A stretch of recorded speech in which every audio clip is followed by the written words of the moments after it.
కేరళ మాజీ ముఖ్యమంత్రి CPM పాలిట్ bureau సభ్యులు పినరయి విజయన్ ఇంటిపై కేంద్ర ప్రభుత్వం ఎన్ఫోర్స్మెంట్ డైరెక్టరేట్ దాడులకు నిరసనగా సిపిఎం కాకినాడ రూరల్ మండల కమిటీ ఆధ్వర్యంలో నాయకులు నిరసన ధర్నా చేపట్టారు. 10 సంవత్సరాల పాటు ముఖ్యమంత్రిగా రాష్ట్ర అభివృద్ధి బాటలో నడిపిన పినరయి విజయన్ ఇంటిపై ఈడీ దాడులు చేయటం దారుణమన్నారు. దేశంలోనే అక్షరాస్యత శాతలో కేరళ మొదటి స్థానంలో ఉండటానికి కారణమైన కమ్యూనిస్టుల మీద బీజేపీ పార్టీ, సీబీఐ, ఈడీ వంటి సంస్థలను వాడుకొని దాడులు చేయించడం దారుణమన్నారు. స్వయంగా నరేంద్ర మోడీ ఇతర రాజకీయ పార్టీల్లో ఉన్న నాయకులు అవినీతి పరులని చెప్పి వాళ్లని అనేక విధాలుగా భయభ్రాంతులకు గురిచేసి బీజేపీ పార్టీలో చేర్చుకున్న తర్వాత మంత్రులు, ముఖ్యమంత్రులు అవుతున్నారన్నారు.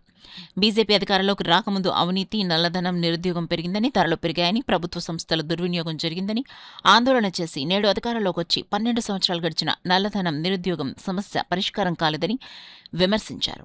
గత ప్రభుత్వం కంటే బీజేపీ ప్రభుత్వం సీబీఐ, ఈడీ వంటి సంస్థలను ఉపయోగించుకోవడంలో మొదటి స్థానంలో ఉందన్నారు. ప్రభుత్వ సంస్థలకు స్వాతంత్ర్యత పోయి మోడీ రాజ్యాంగం ద్వారానే ప్రతిపక్షాల మీద దాడులు జరుగుతున్నాయని విమర్శించారు. ఈ కార్యక్రమంలో సిపిఎం కాకినాడ రూరల్ మండల కమిటీ సభ్యులు చింతపల్లి అజయ్ కుమార్, తొట్టిపూడి రాజా, ఏవి కృష్ణాజీ, వాసంశెట్టి చంద్రరావు, అమ్మాజీ, మహాలక్ష్మి, గుండుపొగల శ్రీనివాస్, చిట్టూరి రోహిత్, దడల ఆదర్శ్, కార్తీక్, శివ తదితరులు పాల్గొన్నారు. పినరయి విజయం మీద జరిగినటువంటి ఈడీ దాడుల నిరసనగా సిపిఎం పార్టీయే కాకుండా అనేక ప్రజాస్వామ్య శక్తులు కూడా తప్పు అని చెప్పి ఖండిస్తున్న పరిస్థితి ఉంది.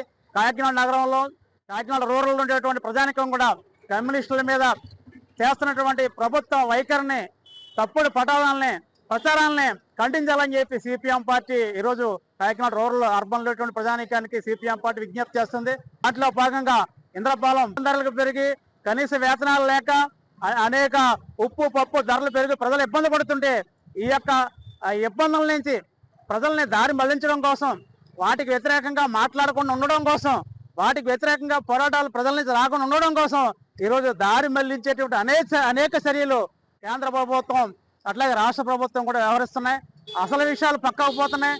ప్రజలకు ఉపయోగపడే విషయాల మీద రాష్ట్రంలోని రాజకీయ పార్టీలు కూడా మాట్లాడకుండా ఈరోజు దారి మళ్లించేటువంటి కుట్రల కుతంత్రాలు కూడా జరుగుతున్నాయి. అట్లాగే కమ్యూనిస్టుల మీద కుట్ర, ప్రజల కోసం పోరాడేటువంటి కమ్యూనిస్టులని ఒంటరిపాలు చేయడం కోసం, వాళ్ళని ప్రజల నుంచి వేరు చేయడం కోసం ఈ రోజు కుట్రలు జరుగుతున్నాయి. ఆ కుట్రలని ప్రజలు గమనించాలని విజ్ఞప్తి చేస్తున్నాం. సుప్రీంకోర్టు ఏంటి, న్యాయ వ్యవస్థ ఏంటి, ప్రతి ఒక్కరిని కూడా తన గుప్పిట్లో పెట్టుకొని ఏదైతే కేంద్రంలో కానీ, దేశంలో కానీ, ఇతర రాష్ట్రాల్లో కానీ బీజేపీ మినహా రెండో పార్టీ ఉండకూడదు, రెండో ప్రభుత్వం ఉండకూడదు అనేటువంటి సంకల్పంతో వీళ్ళందరినీ కూడా గుప్పిట్లో పెట్టుకొని వాళ్ళందరినీ ఉపయోగించి ప్రతిపక్షాలని గొంతు నొక్కేయడానికి ఈడీ దాడులు, సిబిఐ దాడులు, అట్లాగే అనేకమైనటువంటి కేసులు పెట్టి ప్రతిపక్షాలని, అట్లాగే ముఖ్యంగా కమ్యూనిస్టుల్ని అణగదొక్కాలనే ఉద్దేశంతో బీజేపీ ప్రయత్నం చేస్తుంది. దానిలో భాగంగానే ఈరోజు పినరయి విజయన్ మాజీ ముఖ్యమంత్రి, కేరళ మాజీ ముఖ్యమంత్రి అయినటువంటి, అట్లాగే సిపిఎం పోలిట్ బ్యూరో సభ్యుడైనటువంటి పినరయి విజయన్ ఇంటి మీద ఈడీ దాడులు చేయటం, అదేవిధంగా అరెస్టులకి పురుగొల్పటం ఈ రకంగా చేస్తుంది. కేంద్రంలో బీజేపీ వచ్చిన తర్వాత దేశాన్ని అమ్మేయటం తప్పక ఎక్కడా కూడా దేశంలో ఏ విధమైన అభివృద్ధి చేయలేదు. కేంద్ర ప్రభుత్వంలో బీజేపీ రాకముందు పెట్రోల్ ధర 64 రూపాయలు, 63 రూపాయలు ఉండేది. ఈ 12 సంవత్సరాల్లో అది రెట్టింపై 120 రూపాయలు చేరింది.